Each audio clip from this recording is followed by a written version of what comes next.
Hampir di setiap kota besar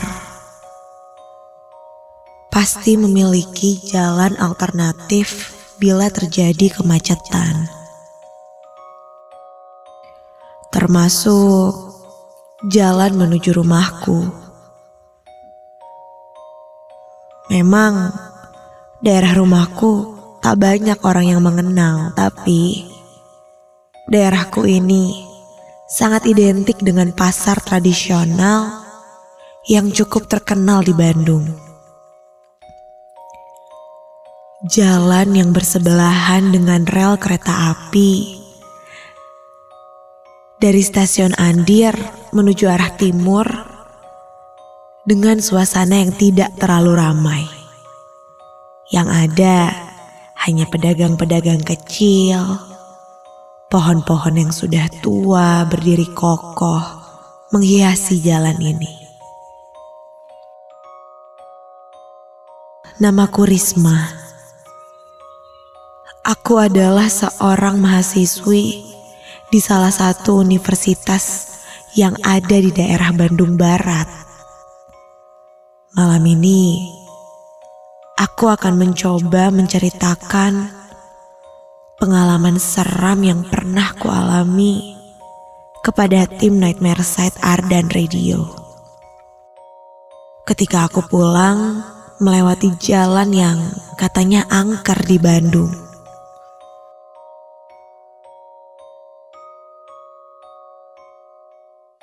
Hari itu seperti biasa, hari Kamis adalah jadwalku untuk latihan dance. Aku dan teman-temanku biasa menyewa studio latihan di daerah Cimindi. Karena selain murah, dekat juga dengan rumah kami.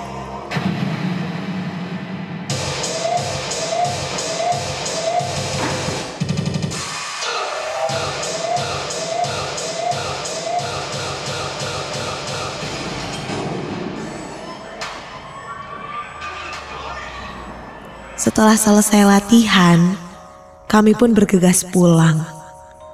Kulihat jam, sudah menunjukkan jam 8 malam. Salah satu temanku saat itu, Vira, ikut menumpang denganku karena dia tidak membawa kendaraan. Yang aku kenal, Vira memang peka dengan hal-hal gaib. Sampai sepanjang jalan dari Cimindi menuju Ciroyom,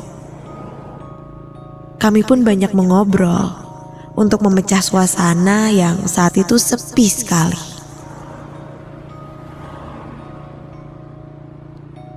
Tapi di tengah perjalanan pulang, tepatnya di jalan Ciroyom, tiba-tiba Vira mengalihkan pembicaraan dengan mengucapkan istighfar. Ia pun menyuruhku untuk menambah kecepatan. Dengan sedikit heran dan penasaran, aku pun menuruti omongannya. Dan sampailah kami di rumah Vira. Karena masih penasaran dengan apa yang dimaksudkan Vira tadi, aku pun bertanya, "Vir, tadi lu kenapa sih?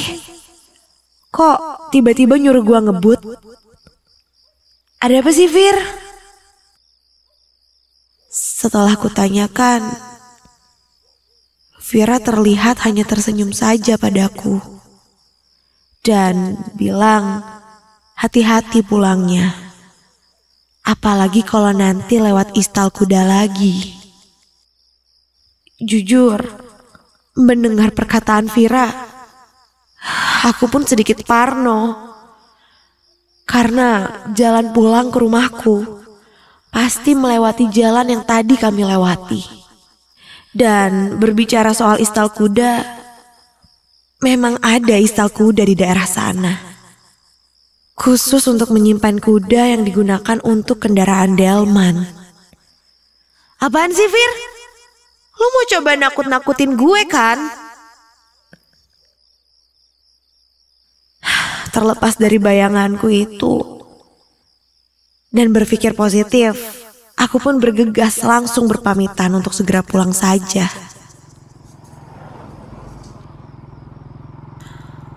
Awalnya biasa saja. Aku tidak memikirkan hal-hal yang aneh. Dan aku mencoba untuk fokus berkendara. Lagian sudah malam juga. Sampai tak lama aku pun teringat dengan cerita Vira tadi tentang istal kuda. Perasaan pun mulai tidak enak, mengingat beberapa meter lagi aku akan melintasi tempat tersebut. Dan ketika aku lewati tempat itu, kulihat seperti tidak ada apa-apa. Hanya ada beberapa kuda saja yang kulihat di sana. Si Vira nih, emang bener suka nakut-nakutin. Ucapku dalam hati. Sampai ketika aku melewati istal itu, kulihat di seberang istal kuda itu berdiri sesosok perempuan yang sangat cantik. Rambutnya panjang sebahu, memakai baju dengan rok pendek. Tuh cewek mau kemana sih? Malam-malam gini dandan, nyentrik banget lagi.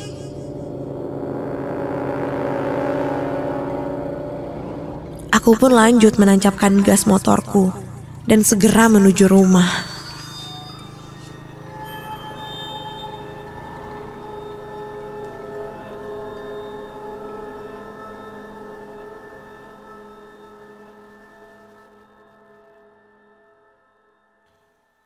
Singkat cerita, aku pun sampai ke rumah dan langsung tertidur.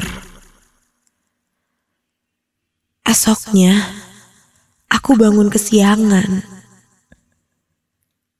Dengan buru-buru, aku langsung bersiap-siap pergi ke kampus.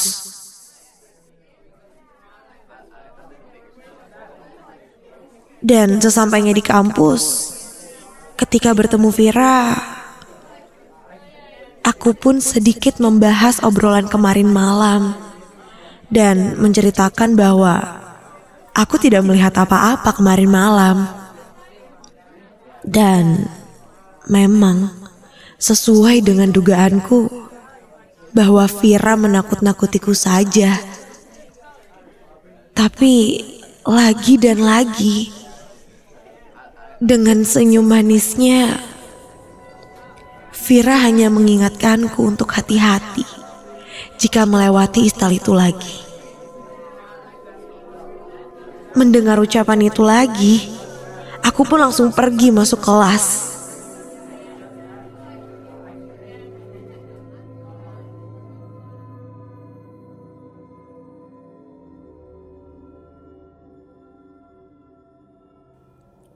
Hari pun berlalu. Padatnya jam kuliah hari itu lagi-lagi membuatku harus pulang malam. Di parkiran kampus, kupanaskan motorku dan aku langsung menancap gas untuk pulang. Udara malam itu terasa dingin sekali. Dan aku mulai merasakan rintik hujan seperti akan turun. Ku tambah kecepatan motorku untuk segera sampai rumah dan beristirahat. Sampai ketika melewati istal kuda itu, aku pun teringat kejadian semalam. Karena melihat kembali sosok wanita yang berdiri di seberang istal kuda itu. Iya, sama persis dengan apa yang kulihat kemarin. Tuh cewek emang selalu standby kali ya malam-malam gini. Iya, aneh banget. Aku pun melewatinya. sambil mencoba iseng untuk membunyikan klaksonku dan pergi melewatinya.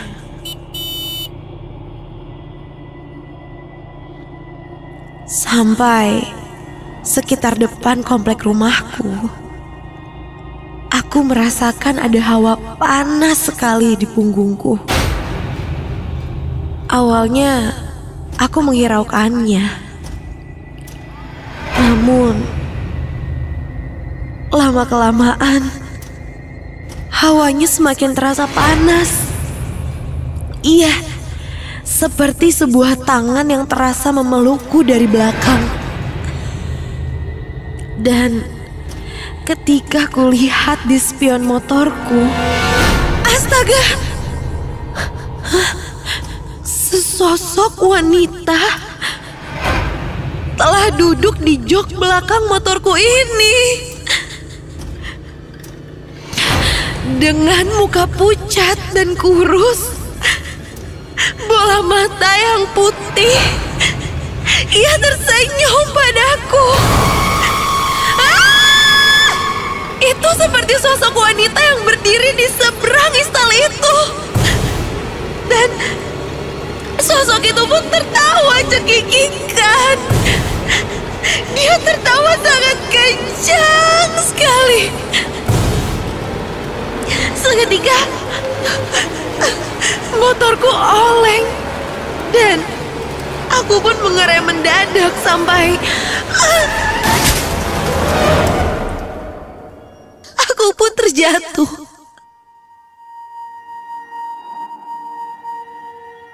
Ketika tersadar, aku sudah berada di rumah sakit dengan orang tuaku yang sudah berada di sampingku. Setelah kejadian itu, aku pun bertanya-tanya tentang mitos yang ada di sekitar istal kuda itu. Dan konon, di jalan ini sering terjadi kecelakaan hingga tak jarang menelan korban jiwa. Mulai dari tabrakan motor dan mobil, tabrak lari, hingga ada yang tiba-tiba jatuh dari motor sampai luka parah. Itu semua dikarenakan pengendara motor atau mobil tidak sengaja melihat penampakan makhluk halus yang ada di sepanjang jalan tersebut. Hingga akhirnya ia kaget dan tak dapat mengendalikan kendaraan yang dikendarainya. Katanya sejak kemarin aku sudah ditempeli makhluk halus. Makhluk yang menempel di motor dan ikut denganku. Sejak kejadian itu, aku jadi lebih sering berhati-hati dan selalu permisi ketika melewati jalan-jalan yang memang dianggap rawan. Percaya tidak percaya, tapi aku mengalaminya sendiri.